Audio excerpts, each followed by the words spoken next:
Thomas F. Burke served as Vice President for Student Affairs at the University of San Diego for 28 years, from 1973 to 2001. He put a stamp on the university by helping shape the identity it enjoys today on a national level.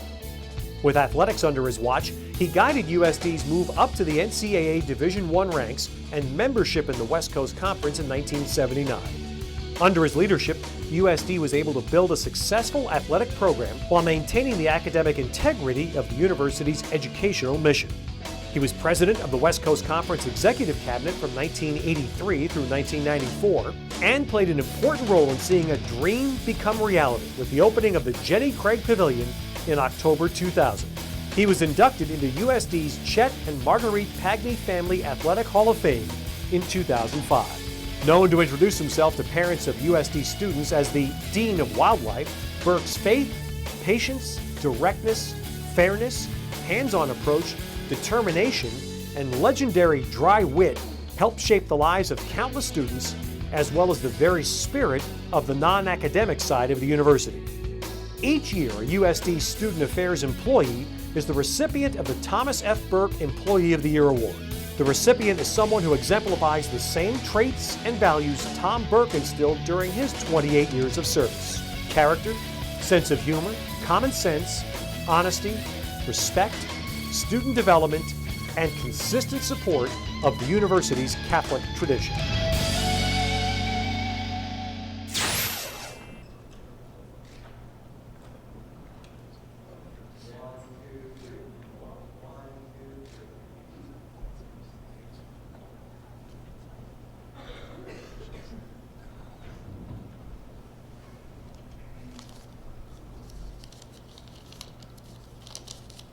I thought I might have been at the wrong meeting when Elaine got up here and talked about women in their early days not having uniforms.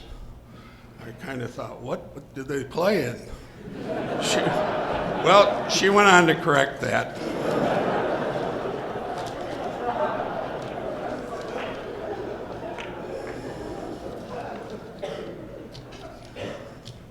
Can't even read my notes.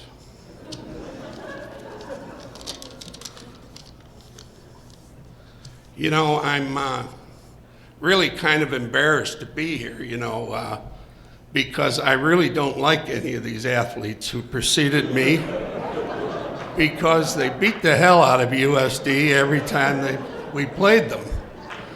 And they were all such outstanding athletes, and I'm the least likely guy to be inducted into anything athletic. When I was in high school, I thought I'd go out for football. And the first day out, they gave us a uniform, and we got off the field, and the brother who was running the place at De La Salle in Chicago said to me, "Why don't you turn in that uniform?" He said, "and we'll give it to a worthy athlete." So that's my life in athletics.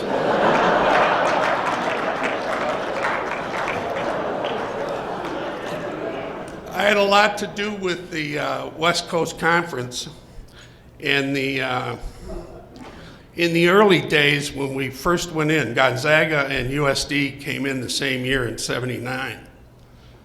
And we had a halftime commissioner. And when we'd meet, his wife was the one who used to cook, so that we'd have some snacks at the meeting. I mean, it was a poverty situation. And then, as you probably know, sometime in the 80s, the college presidents decided that athletics was too costly, so they were going to take it over. And they took over the NC2A, and they took over the West Coast Conference. And costs have gone up 300% since.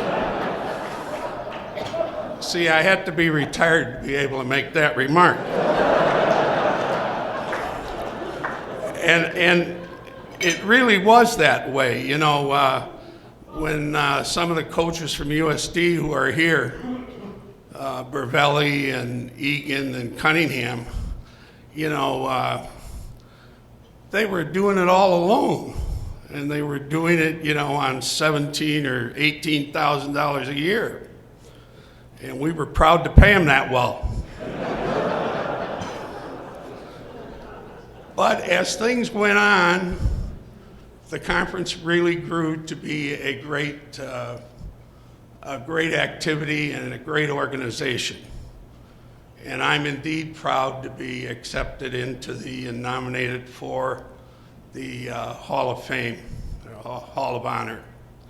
And I want to thank every one of you for making that possible.